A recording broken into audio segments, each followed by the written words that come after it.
Dili na lang na to paistoryahon si Kuya Elmer kay taas-taas naman nga okay na po kayo, nindot kayo ang message sa tuwang speaker. Before na to kantahon ang kanta na atong ipahinumod ni Tatay Digong na familiar kayo na to, una ato sang pasalamatan ang mga taong nahimo na to karon nga successful ang atuang prayer rally.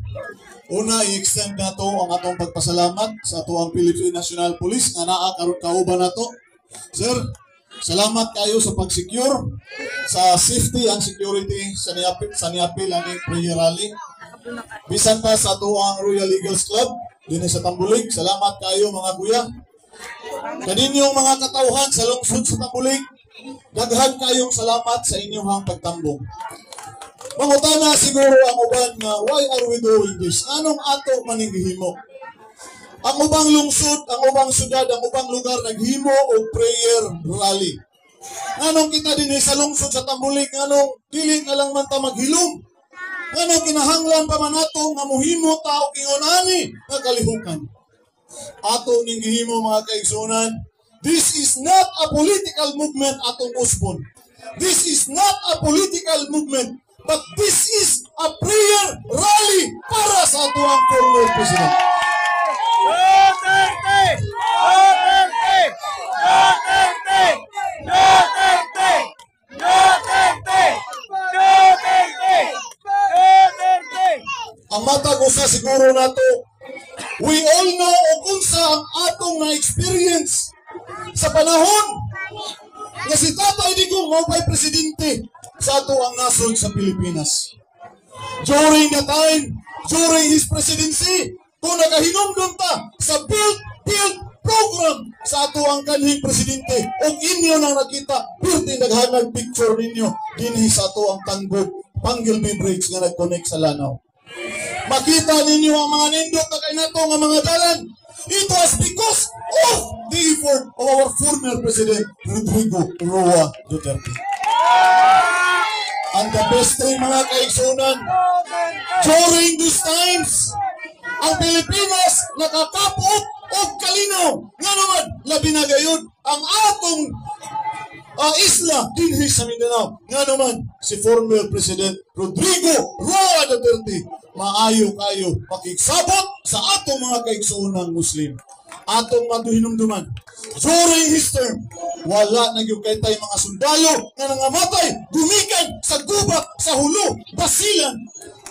Gumikan sa iyang liderato. He knows how to deal sa ato ang mga Muslim brothers. O glabaw sa tanan mga kaigsunan, parte aning drugs. Ako ngayon siguro mga kaigsunan, ako dili na magpopolitiko. Nganong ako maning-initiate ngayon ani ang usa ka prayer rally. Why I am so concerned to have this prayer rally dito sa atong lungsod? Ako ning gihimo nga naman, dili ko gusto na ang akong anak mahimong adik. Dili ko gusto na ang akong anak mabiktima sa adik-adik. And that happened during the watch of our President Rodrigo Roa Duterte. Ang druga sa una sa iyang panahon lisod na kay pangitaon. Ang druga sa una mga adik-adik magtago-tago. Nga naman, mahadlok madakpan. Pero karon, kinsay magtago-tago. Ang sibilyan ng mga tarong muna magtago-tago. Nga naman, sa una ang mga adik-adik batong pa nila mo yun, hala, naay pulis, tago ta. Pero karon ko na, ang mga sibilyan nga tarong, mo yun na, hala, naay adik-adik, tago ta. Na-reverse ang panahon. And what happened to our president? What happened to our former president, Rodrigo Roa Duterte? Unsay iyang hitabo karon mga kaigsunan.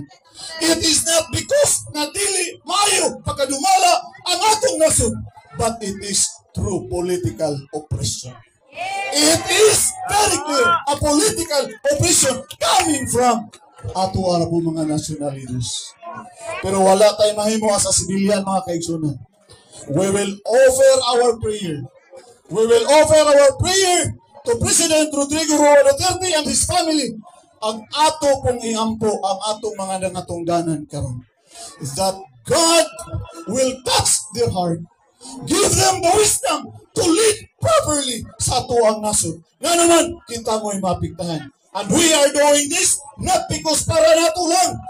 I am doing this dili para nako lang. I am doing this for the next generations to come. Yes! Tama! Mag-unsa man ang ato mga bata, nga magdagko nga ato mga bata, puros na kang wala na diri, kinahurot nag-adik-adik. And in the future, who will lead our municipality and who will lead our country as a whole? So kanato mga ginikanan, it is a challenge for us. For this time, we have to start praying dito sa itong tagsatag sa kabalay. And we will not be selfish enough na mag-ampo lang para sa itong kabalingon. And we have to spend time to pray for our national leaders, especially good sa itong former president. Rehas ng gitaganan, hindi wala tayo panihapon. So, we will not prolong this program. Kundi ato sa before we end up, atong kantahon ang kanta nga intended na to para ni Tatay Digong.